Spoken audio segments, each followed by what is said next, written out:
Thanks for watching the Boyfriend Chronicles. This series is filled with horror stories from ex-boyfriends, dates, so hopefully by telling my stories, it'll help you ladies and fellas to not make the same mistakes that I did.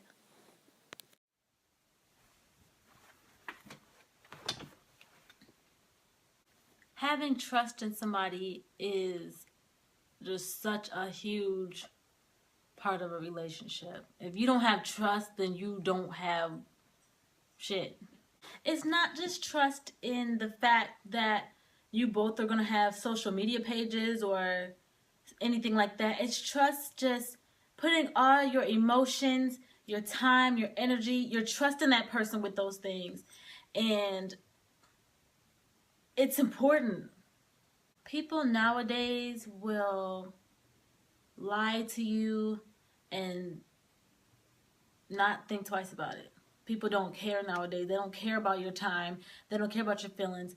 People will talk to you and lead you on for a certain amount of time just because they feel like it, or just because they can get something out of it, or just because it makes them feel better, it boosts their ego, knowing that there's somebody else that they're more interested in, or there's somebody else or something else that they're doing, that they have a different motive. I don't want anybody to think that I'm just talking about guys.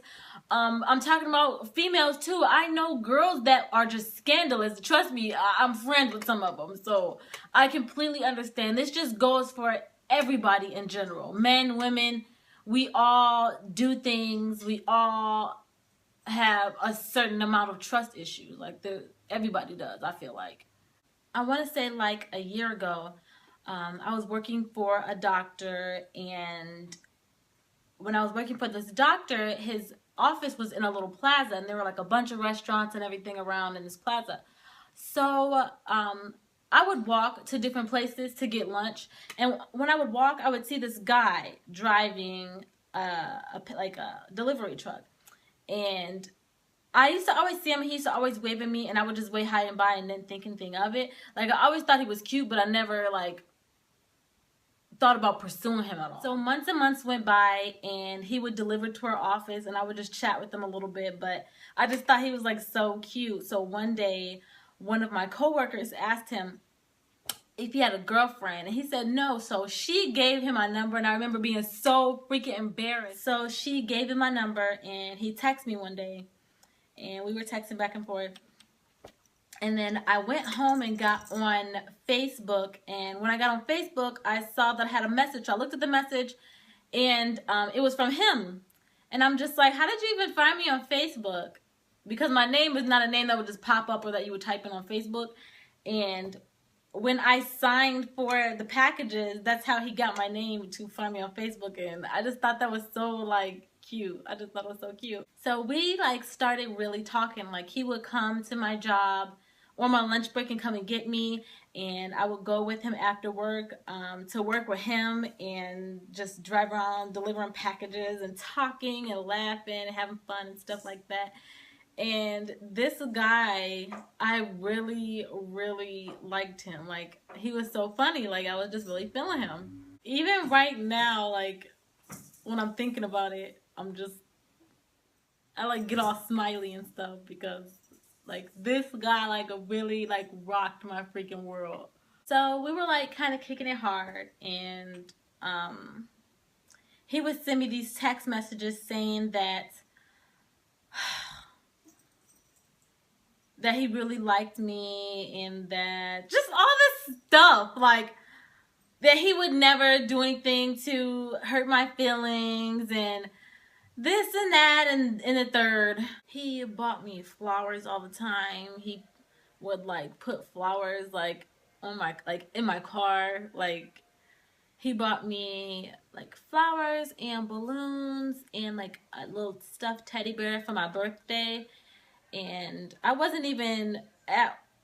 on my lunch break, and he just brought it by. And when I got in the office, they were like, "Oh, D, somebody bought you something." And I was just like, "Okay." It was his birthday, so my sister and I went shopping, and I was trying to think of something to buy him. Like, I was like, let me give him a CD. So I got him a CD. I got him a Drake CD, and I gave it to him on his birthday. and it was just good. So I would say like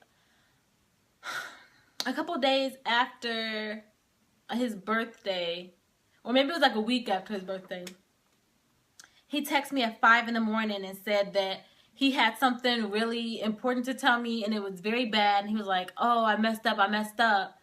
So I was like, what did you do? What's the matter? And he was like, I will talk to you about it later. So I went to work that day. And of course, all morning, all day at work, I was freaking sick. I didn't know what he had to tell me. It didn't even cross my mind. Like, I just didn't know. Like, my stomach was hurting. I didn't eat that day. And I was so anxious. So later on, he texted me and asked me, he said that we needed to talk. And I told him that I'm not home yet. And then he was like, I know. And I looked and he was outside my job waiting on me. So I got off work and went outside. And when I went outside, he gave me my CD back. He's like, here's your CD. And I was like, why are you giving this back to me? I bought it for you. And he was like, I know you got a phone call. And I was like, what phone call are you talking about? And he would just look at, I remember, oh my God, I remember the look in his eye. I remember him looking me dead in my face, man. Like, oh my God, he was like, I'm sorry, D, I'm so sorry. And I was like, what the hell? He didn't even like say anything. I just burst out crying, like, just because it was just so intense. Like, I just felt so sick. So I tried to get out the car and I was so frustrated that I couldn't get the doorknob together, like to even get out of my car. It was just all bad. He drove off. I drove off. I was going home. I was texting him. He wasn't responding. I was calling him. He wasn't responding. So I called my friend and she met me at the Dairy Queen down the street from my house and I was telling her about what happened. And he finally texted me and I said, can you please come over so we can talk about this? And then he said he was going to come over. And I waited up and he did not call or show up.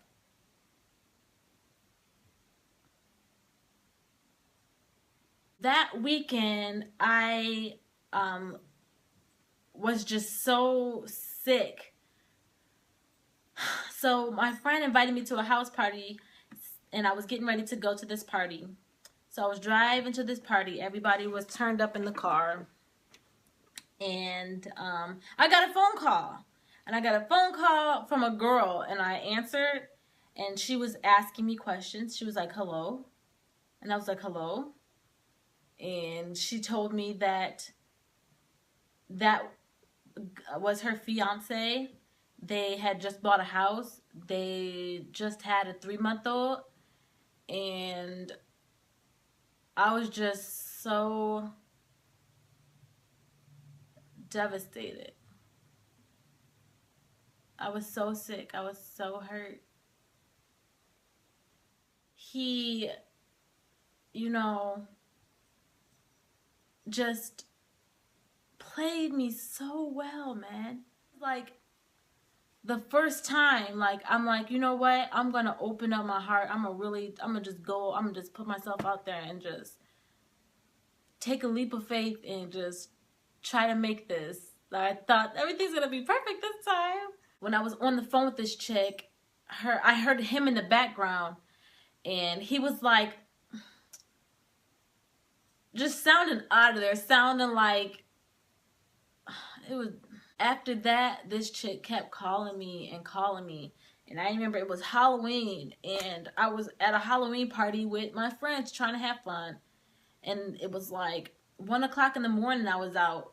And she was calling me. And I'm just like, why does she keep calling me? I don't know if she thought that he was with me or what. But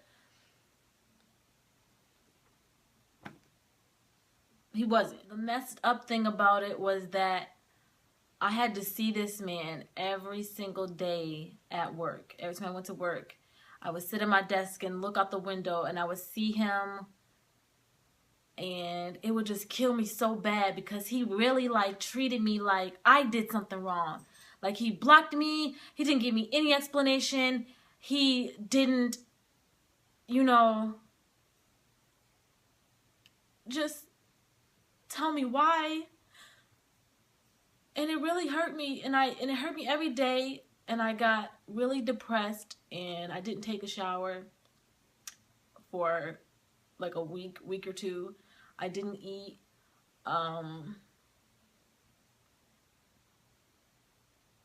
it was just bad. He told me so many things, and I'm so stupid. Even now, even though, I've come such a long way, I still fell for that. Like, he told me that he wouldn't do those things, and that he could see himself with me and all this other stuff. So after it all went down, he avoided me, and it made me feel bad, like I did something wrong, but I did nothing wrong.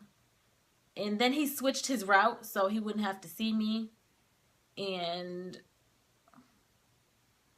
it just really hurt my feelings, like, so bad. Even every time I think about it now, it just really hurts me, because I really liked him. And I did decide to, I guess it's on me, because I'm the one who decided to put my feelings out there and trust people like that. But that did really hurt me. What really makes me upset is the fact that someone can lie to you, and someone can have your emotions in the palm of their hand, you know what I mean? And they will say and do anything to get to that point where they have you emotionally. And then they'll just do something so bad to you, or they can just hurt you and just, dust their shoulders off and keep it pushing, like they don't care. Like, people don't care about what they do. They don't care about how it makes you feel. After that happened, and I went into like a deep depression, I had to change my surroundings. I just told myself, I can't do this anymore. I can't live here. I can't be here anymore. Like, I just can't do it. So that's when I finally decided to just pack up my stuff and move. So it really, I guess God makes everything happen for a reason, because if that wouldn't happen, I wouldn't have pulled myself further away so I can do me. You know what I mean? Because I'm not around certain people. I'm not in an environment where I'm thinking about certain things or risk running into certain people that'll make me fall back on what I need to be doing. So I think that's why. But, man, it's hard, man. A couple months ago, he actually emailed me, and I was so confused because I didn't know why he was emailing me. A part of me wanted to email him back and ask him why, but at the end of the day, I thought about it, and me getting an explanation from him now at this point, it's not gonna do anything. Like, so I just blew that off. You're not gonna be able to trust anything that they say, so there's no point in me even entertaining that conversation. So I didn't even go there. But it's just really hard, because people will really waste your time. And if you feel like your time is valuable, then don't let other people disrespect your time. When you're going through things like that, you feel like you're not worth anything, you feel down. But everything else is starting to balance out.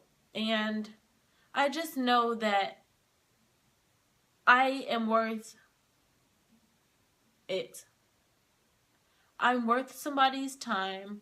I'm worth somebody fighting for me. I'm worth the effort. You know what I mean? At that time, I felt really like I don't know.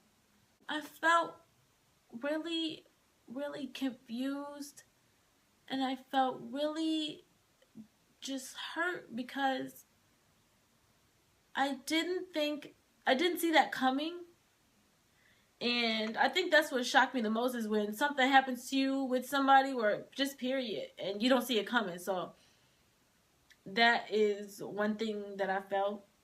I could go back. Um, I wouldn't have jumped into things so fast, because just because you're physically attracted to somebody, and just because, in the first couple months, you're getting along really well and you just feel like, you really like that person, it doesn't mean that that person really likes you. Pretty much. So that's one thing that I would change if I can go back. My advice to you all would just be to pay attention. Pay attention.